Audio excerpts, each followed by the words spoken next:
નમસ્કાર દર્શક મિત્રો, IHRITC ન્યૂઝમાં આપનું હાર્દિક સ્વાગત છે। હું છું આપની સાથે સંધ્યા। તો સમાચારની શરૂઆત કરતા પહેલા નજર કરીશું આજના મુખ્ય સમાચાર પર। રાજકોટની ઘટના બાદ પણ ભરૂચના આરએનબી અધિકારીઓ ઊંઘતા। અધિકારીઓની નિષ્ક્રિયતાના પગલે ભરૂચ જિલ્લા કલેક્ટર કચેરી ફાયર એનઓસી વિનાની। કલેક્ટર કચેરીની ફાયર સેફટીના તમામ સાધનો કટાયેલા હોવાના ચોંકાવનારા અહેવાલો। જંબુસરના યુવાને ઓનલાઈન 50,000 નો મોબાઈલ મંગાવતા પાર્સલમાં આવ્યો 10 રૂપિયાનો સાબુ। ગ્રાહક છેતરાયો હોવાનો અનુભવ થતા આવ્યો મીડિયાના શરણે। આમદરા ગામ નજીક તસ્કરોએ બેંકને નિશાન બનાવી રોકડા ભરેલી તિજોરીને ટ્રેક્ટર મારફતે ખેંચી ખેતરમાં લઈ ગયા હોવાના દ્રશ્યો। પોલીસે તપાસનો ધમધમાટ કર્યો શરૂ। ભરૂચ સિવિલ હોસ્પિટલના પાર્કિંગમાં બિન ઉપયોગી બેડ, ગાદલા, ગોદરા, સ્પંજવાળા ગાદલા જોવા મળ્યા। આગ વહેલી તકે લાગે અને દુર્ઘટના ઘટે તેવા અહેવાલો વચ્ચે ફાયર વિભાગે સિવિલ હોસ્પિટલને ફટકારી નોટિસ। ભરૂચ તાલુકાના આમદડા ગામ નજીક આવેલી HDFC બેંકના એટીએમમાં તસ્કરોએ નિશાન બનાવી બેંકની તિજોરી ટ્રેક્ટર વડે ખેતરમાં ખેંચી તોડવાનો નિષ્ફળ પ્રયાસ થયો છે। ઘટનાની જાણ થતાં તાલુકા પોલીસનો કાફલો પહોંચી ગયો છે। ભરૂચ જિલ્લામાં તસ્કરો બેફામ બન્યા હોય તેમ લાગી રહ્યું છે। ભરૂચ તાલુકા પોલીસ મથકના વિસ્તારમાં જ આમદડા ગામ નજીક HDFC બેંકના એટીએમ આવેલું છે। આ બેંકને ગતરોજ રાત્રિના તસ્કરોએ નિશાન બનાવી તેનું શટર તોડી અંદર રહેલી બેંકની તિજોરીને બહાર લાવી ટ્રેક્ટર વડે ખેંચીને ખેતરમાં લઈ ગયા હતા। આ તિજોરીને તસ્કરોએ તોડવાનો પ્રયાસ કરતા તેઓ નિષ્ફળ રહેતા તિજોરી અને ટ્રેક્ટર તેઓ સ્થળ ઉપર જ મૂકીને પલાયન થઈ ગયા હતા। જોકે સદનસીબે તિજોરીમાં રહેલી 19 લાખ જેટલી રકમ બચી ગઈ હતી। આ તસ્કરોએ આમદરા ગામમાંથી જ ટ્રેક્ટર ચોરી કરીને લઈ ગયા હોવાનું પણ માલુમ પડ્યું છે। ટ્રેક્ટર સ્થળ ઉપર નહીં મળતા તેનો માલિક તેની શોધખોળ કરવા નીકળતા HDFC બેંકનું શટર તૂટેલું હોવાનું માલુમ પડ્યું હતું અને આ ઘટનાની જાણ તાલુકા પોલીસ મથકને થતાં પોલીસ કાફલો ઘટના સ્થળે દોડી આવ્યો હતો। તસ્કર ટોળકીએ સૌ પ્રથમ ટ્રેક્ટરની ચોરી કરી બેંકને નિશાન કર્યું હોવાનું અનુમાન લગાવી પોલીસ કાર્યવાહી શરૂ કરી રહી છે। ભરૂચના સ્ટેશન રોડ ઉપર આવેલા 200 વર્ષ પુરાણી બાલાપીર માસુમપીર બાવા દરગાહ ઉપર ઉર્સ શરીફની ઉજવણી કરવામાં આવી હતી, જેમાં મોટી સંખ્યામાં લોકોએ લાભ લીધો હતો। ભરૂચના સ્ટેશન રોડ ઉપર આવેલા સિટી સેન્ટરની સામે ઐતિહાસિક બાલાપીર માસુમપીર બાબા દરગાહ આવેલી છે અને આ દરગાહ આસ્થાનું કેન્દ્ર બની ચૂકી છે, જ્યાં ઉર્સ શરીફની ઉજવણી કરવામાં આવી હતી, જેમાં ધાર્મિક કાર્યક્રમો પણ યોજાયા હતા અને મોટી સંખ્યામાં મુસ્લિમ બિરાદરોએ પણ હાજરી આપી હતી અને આ દરગાહ ઉપર દરેક ભક્તોની મનોકામના પૂર્ણ થતી હોવાની પણ માન્યતાઓ રહી છે, જેના કારણે ઉર્સ શરીફમાં પણ મોટી સંખ્યામાં લોકો જોડાયા હતા। ભરૂચના જ્યોતિનગરથી જાડેશ્વર સુધીનો મુખ્ય માર્ગ એક સાઈડ રાતોરાત ડામરનો બનાવવામાં આવ્યો છે। સવાર થતાં તાપમાનનું પ્રમાણ ધીરે ધીરે શરૂ થતાં જ રાતે બનાવેલા રોડનો ડામર પીગળવા લાગતા વાહન ચાલકોથી માંડી રાહદારીઓ પણ ભારે હાલાકી ભોગવી રહ્યા હતા। રોડ ઉપરનો ડામર પીગળવા લાગતા જ વાહન ચાલકોના ટાયરો પણ ચીપકવા લાગતા વાહન ચાલકોને પોતાના વાહનો ધીમી ગતિએ હંકારવાની ફરજ પડી હતી। ડામર ઓગળતો હોવાના મેસેજ સોશિયલ મીડિયા પર વાયરલ થતાં જ રાત્રે રોડ બનાવનાર કોન્ટ્રાક્ટરે સવારે ડામર પીગળતો જોઈને રેતીનો છંટકાવ શરૂ કર્યો હતો।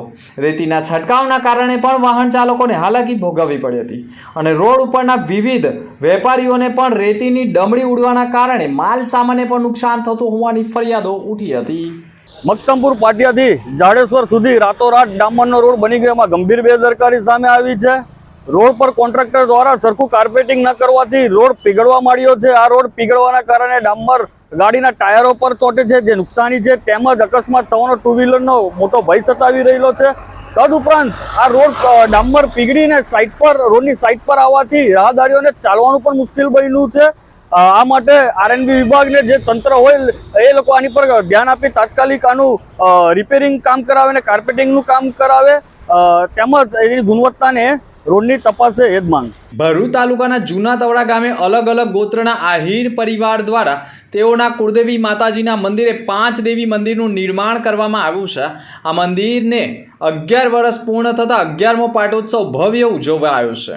11મા પાટોત્સવ નિમિત્તે વિવિધ કાર્યક્રમનું આયોજન કરવામાં આવ્યું હતું, જેમાં 5 દેવીના પરચા ગુજરાતી પિક્ચર, જે પિક્ચરમાં 5 દેવી મંદિરોનો સંપૂર્ણ મહિમા અને મંદિરે આવવાથી લોકોની મનોકામના પૂર્ણ થાય છે તેવી એક સ્ટોરી બતાવવામાં આવી હતી, જે પિક્ચર દાતાઓ અને ગ્રામજનો તથા સામાજિક અગ્રણીઓએ પણ નિહાળી હતી અને મોટી સંખ્યામાં સ્થાનિક ભક્તોએ પણ નિહાળી હતી.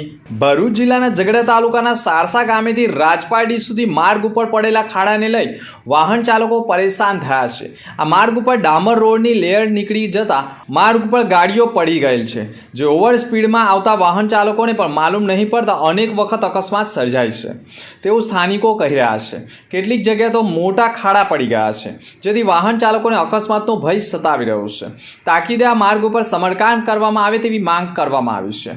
જો આ માર્ગ ઉપર પડેલા ખાડાનું સમારકામ નહીં કરવામાં આવે તો મોટા અકસ્માત થાય અને કોઈ નિર્દોષ વ્યક્તિઓનો જીવ જાય તો જવાબદાર કોણ, તેવા સવાલો ઊભા થયા છે. માર્ગ અને મકાન વિભાગ આ બાબતે ઉપર ગંભીરતા લઈ માર્ગનું સમારકામ વહેલી તકે કરાવે તે પણ જરૂરી છે. જોવું એ રહ્યું કે આ અહેવાલ પ્રસિદ્ધ થયા બાદ માર્ગ અને મકાન વિભાગના માર્ગોનું સમારકામ ક્યારે કરે છે, કે પછી કોઈનો જીવ ગયા બાદ તંત્ર જાગશે. જયવીરસિંહ વિરેન્દ્રસિંહ અંબાલિયા છે. મારી દુકાન આશા એવન્યુમાં ટી સ્ટોલની છે. ઘણા સમયથી આ રોડ એકદમ ખરાબ છે અને રાજપાડીથી લઈને સરસા સુધી બિલકુલ રોડ ખરાબ છે. ઓવર સ્પીડમાં ગાડીઓ આવે છે, લોકો બ્રેક મારે છે, પાછળ બ્રેક મારવાથી ગાડીઓ કંટ્રોલ થતી નથી. એની માટે જવાબદાર કોણ રહેશે? તંત્ર એકદમ નિંદ્રામાં છે, જાગતું નથી. કેટલી વાર બાઇકો પડે છે, લેડીઝો પડે છે, કોઈને કંઈ પડેલી જ નથી. તો આનું વહેલી તકે કંઈ કરવા જેવું લાગે છે, એટલે વહેલી તકે કોઈ રોડનું સમારકામ કરે તો સારું. કંઈ થશે તો કોણ જવાબદારી લેશે? ભરૂચ જિલ્લામાં ઘણા સરકારી કચેરીઓમાં ફાયર એક્સટિંગ્યુશર એક્સપાયર ડેટ વગરના ફરિયાદો વચ્ચે ઘણી કચેરીઓમાં એક્સટિંગ્યુશર રિન્યૂ કરવાના બદલે માત્ર કેચપેનથી તારીખ જ મારી દેવામાં આવે છે, જે ઇમરજન્સીમાં ઘણી વખત બિનઉપયોગી બનતા હોય છે. ભરૂચ જિલ્લાની સૌથી મોટી કચેરી ભરૂચ જિલ્લા કલેક્ટર કચેરીમાં સતત અરજદારોની અવરજવર રહેતી હોય છે અને આ જિલ્લાભરમાં અરજદારો જનસેવા કેન્દ્ર, પુરવઠા વિભાગ, એસડીએમ તથા એક્સ્ટ્રા ચીટની સહિતના વિવિધ વિભાગો ચાલી રહ્યા છે. આ બિલ્ડિંગમાં ફાયરના સાધનો બિનઉપયોગી બની ગયા છે. આ બિલ્ડિંગના ધાબા ઉપર ચકાસવામાં આવતા ફાયર સેફટીના લોખંડના પાઇપો કટાઈ ગયા છે, ઠેક ઠેકાણેથી તૂટી ગયેલા છે. તદુપરાંત ફાયર સેફટીની પાઇપલાઇનનો જોઈન્ટ પણ પાણીની ટાંકી સાથે આપેલ નથી અને ઇમરજન્સીમાં આગ જેવી દુર્ઘટના ઘટે તો કલેક્ટર કચેરીમાં લાગેલા ફાયર સેફટીના સાધનો પણ કામ લાગી શકે તેમ નથી. અને આ બાબતે ભરૂચ નગરપાલિકાના ફાયર ઓફિસર ચિરાગદાન ગઢવીએ પણ સ્થળ નિરીક્ષણ કરીને પણ આરએનબીને કલેક્ટર કચેરીની ફાયર એનઓસી લેવા માટે સૂચન કર્યું હોવાનું પણ તેઓ કહી રહ્યા છે. ભરૂચ જિલ્લાની સૌથી મોટી કચેરી કલેક્ટર કચેરીમાં ફાયર સેફટીના સાધનો રાજકોટની ઘટના બાદ પણ નવા લગાવવામાં આવ્યા નથી અને ખુદ જિલ્લાની કલેક્ટર કચેરી જ ફાયર એનઓસી વિનાની હોય તો અન્યને ફાયર એનઓસી માટે સલાહ આપવી કેટલી યોગ્ય? કલેક્ટર કચેરીના સંપૂર્ણ ફાયર સેફટીના સાધનો કાટમાળ જેવા બની ગયેલા જોવા મળી રહ્યા છે. ત્યારે કલેક્ટર કચેરીમાં ફાયર સેફટીની એનઓસી લેવાની જવાબદારી આરએમબીની છે, પરંતુ આરએમબીની નિષ્ક્રિયતા સામે ભરૂચ જિલ્લા કલેક્ટર વિભાગ શું કાર્યવાહી કરે છે કે બે જવાબદાર અધિકારીઓ સામે કલેક્ટર કાર્યવાહી કરે છે કે કેમ, તે પણ લોકોમાં સવાલ ઊભા થયા છે. હાલમાં ફાયર એનઓસી ત્યાં નથી સર્ટિફિકેટ, પરંતુ જ્યારે આ બનાવ નહોતો બન્યો એની પહેલાં ફાયર સેફટીનું ત્યાં ચેકિંગ હાથ ધરવામાં આવ્યું હતું.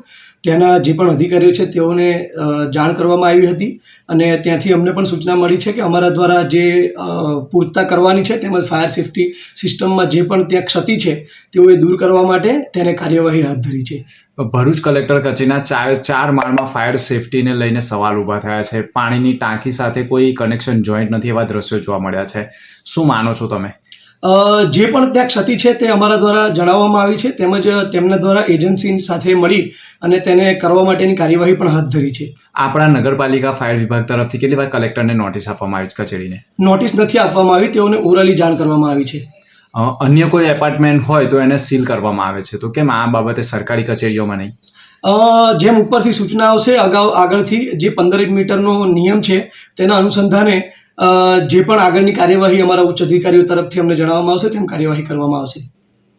જંબુસરમાં ઈગલ ઓટો પાર્ટ્સની દુકાન ધરાવતા મોહમ્મદ આસિફ ઇસ્માઇલ પટેલ નામના યુવાનને ઓનલાઈન એક આઈફોન 20 તારીખના રોજ બુક કરાવ્યો હતો, જે આઈફોનની ડિલિવરી કંપની દ્વારા ગ્રાહકને કરવામાં આવી હતી. પરંતુ જ્યારે ગ્રાહકને પાર્સલ તોડીને અંદર જોતા જેલીના ખોખાની અંદર સાબુનું પાર્સલ નીકળતા ગ્રાહક સાથે ચીટિંગ થયા હોવાનું સામે આવતા ગ્રાહકે ઓનલાઈન ખરીદી કરવી ભારે પડી છે અને ચીટિંગ થયું હોવાની રજૂઆત કરી હતી. પરંતુ હજુ સુધી ઓનલાઈન જ્યાંથી મોબાઈલ ખરીદ્યો હતો ત્યાંથી હજુ સુધી ગ્રાહકને કોઈ સંતોષકારક જવાબ મળ્યો નથી. હાલ જંબુસરના ગ્રાહકે જે ઓનલાઈન ઓર્ડર કર્યો હતો તે કંપની સામે પણ કાર્યવાહી કરવાની ચીમકી આપી દીધી છે. પરંતુ 50,000નો આઈફોન બુક કરાવ્યો, પરંતુ પાર્સલમાં 50,000નો મોબાઈલ તો ન આવ્યો, પરંતુ 10 રૂપિયાનો સાબુ આવી ગયો છે. ઘોડા છૂટી ગયા બાદ તબેલાને તાળા મારવા જેવો ઘાટ હાલ ગુજરાતમાં ચાલી રહ્યો છે. રાજકોટની અગ્નિકાંડની ઘટના બાદ ફાયર એનઓસીને લઈ તપાસનો ધમધમાટ ચાલી રહ્યો છે. ભરૂચ સિવિલ હોસ્પિટલ જિલ્લાની સૌથી મોટી હોસ્પિટલ માનવામાં આવે છે અને આ જ હોસ્પિટલમાં મોટી સંખ્યામાં દર્દીઓ સારવાર પણ લઈ રહ્યા છે. પરંતુ કોઈ દુર્ઘટના ઘટે તો ફાયર સેફટીના સાધનો કેટલા કાર્યરત છે તે અંગેની ચકાસણી માટે ભરૂચ નગરપાલિકાના ફાયર ઓફિસર ચિરાગદાન ગઢવી પોતાની ટીમ સાથે સરપ્રાઇઝ ચેકિંગ અર્થે પહોંચી ગયા હતા, જ્યાં ફાયર સેફટીના સાધનો કાર્યરત કર્મચારીઓ સાથે હતા. પરંતુ ભરૂચ સિવિલ હોસ્પિટલના પાર્કિંગમાં સિવિલ હોસ્પિટલનો વેસ્ટેજ, મેડિકલ વેસ્ટ તથા હોસ્પિટલના બિનઉપયોગી બેડ વહેલી તકે આગ લાગી શકે તેવા ગાદલા, ગોદડા, પંચવાળા ગાદલાઓનો જથ્થો જોવા મળતા ફાયર ઓફિસરની ટીમ પણ લાલઘૂમ બની હતી અને તાત્કાલિક પાર્કિંગ ખાલી કરવા માટે સૂચના આપી તાત્કાલિક નોટિસ આપવાની કવાયત કરી હતી. આજ રોજ ભરૂચ શહેરમાં આવેલ સિવિલ હોસ્પિટલ ખાતે ફાયર સેફટી માટેનું એક ચેકિંગ હાથ ધરવામાં આવ્યું હતું, જેમાં ભરૂચ ફાયર બ્રિગેડ સ્ટાફ તેમજ અહીંયા સિવિલમાં જે કર્મચારી છે ફાયરના નોમિનેટેડ તેઓને સાથે રાખી એક સામૂહિક ચેકિંગ હાથ ધરવામાં આવ્યું, જેમાં અમુક પગલાં અમને જોવા મળ્યા છે, જેમ કે બેઝમેન્ટમાં રૂના ગાદલાઓ તેમજ વેસ્ટેજ મટીરિયલ રાખવામાં આવ્યું છે. તે ખૂબ જ ગંભીર બેદરકારી છે, જે સામાન્ય રીતે ફટાફટ આગ પકડી લે તેવું મટીરિયલ છે. તો તાત્કાલિક તેઓને અમારા દ્વારા સૂચન કરવામાં આવશે કે આ તમામ સંપૂર્ણ વેસ્ટેજ મટીરિયલ અહીંયાથી હટાવવામાં આવે. જો આમ કરવામાં નહીં આવે તો નક્કર પગલાં ભરવામાં આવશે, તેમજ તેઓને હાલમાં નોટિસ પાઠવી કાર્યવાહી કરવામાં આવશે. ભરૂચ સિવિલ હોસ્પિટલના પાર્કિંગમાં બિનઉપયોગી જથ્થો અને વહેલી તકે આગ લાગી શકે તેવો વેસ્ટેજ જથ્થો હોવાના કારણે તેને ખાલી કરવા માટે ફાયર ઓફિસરે સિવિલ હોસ્પિટલના સત્તાધીશોને નોટિસ આપી જાણ કરતાં જ હોસ્પિટલના ડૉક્ટર ગોપી મીખિયાએ પણ ફાયર ઓફિસરે જે ક્ષતિઓ કાઢી છે તેને દૂર કરવામાં આવશે અને પાર્કિંગને તાત્કાલિક ખાલી કરવામાં આવી રહ્યું છે તેમ કહી હવે આવું નહીં થાય તેવું પણ સ્વીકારી લીધું હતું અને તાત્કાલિક પાર્કિંગ ખાલી કરવાની કામગીરી કરવાની ફરજ પડી હતી. મારું નામ ડૉક્ટર ગોપિકા મેખિયા છે. હું doctor Kiransinh Patel medical college and research institute Bharuch ખાતે ચીફ એડમિનિસ્ટ્રેટિવ ઓફિસરની ફરજ બજાવું છું. રાજકોટમાં બનેલી કમનસીબ દુર્ઘટનાના પગલે આજે ભરૂચ ફાયર ડિપાર્ટમેન્ટ દ્વારા સિવિલ હોસ્પિટલ ભરૂચ ખાતેનું આજે ફાયર સિસ્ટમ કાર્યરત છે કે નહીં તે અંગેનું પરીક્ષણ હાથ ધરવામાં આવેલ હતું. જે પરીક્ષણના અંતે એ જાણવા મળેલ છે કે અમારા ત્યાં ફાયરનું એનઓસી અત્યારે અમારી પાસે છે અને એના લગતા સ્ટાફની પણ અમારા ત્યાં નિમણૂક છે, જે સ્ટાફ અત્યારે સ્થળ પર હાજર પણ છે અને ફાયર ઓફિસર દ્વારા અમને જે પણ તાકીદ કરવામાં આવી છે નાની મોટી, જેનું તાત્કાલિક ધોરણે અમે અત્યારે નિરાકરણ કરી રહ્યા છીએ. અંતમાં ફરી એક નજર આજના મુખ્ય સમાચાર પર. રાજકોટની ઘટના બાદ પણ ભરૂચના આરએનબી અધિકારીઓ ઊંઘતા. અધિકારીઓની નિષ્ક્રિયતાના પગલે ભરૂચ જિલ્લા કલેક્ટર કચેરી ફાયર એનઓસી વિનાની.